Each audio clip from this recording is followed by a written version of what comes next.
Écoutez, aujourd'hui, en Afrique, un des enjeux reste d'attirer et de maintenir, de fidéliser les meilleurs salariés, les meilleurs employés locaux. Donc ça, c'est un des enjeux notamment des politiques de ressources humaines, des grandes entreprises implantées dans ces pays.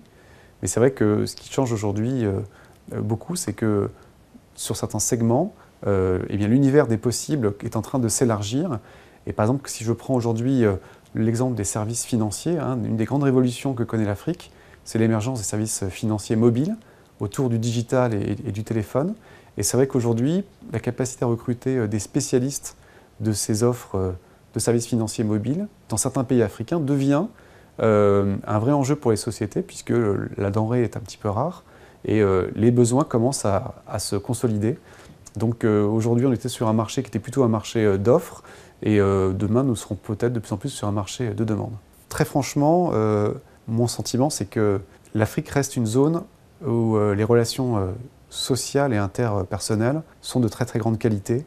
Ce ne sont pas des pays ou des cultures où les tensions sont prégnantes, affichées, parfois violentes. On est vraiment dans une gestion très consensuelle des relations humaines.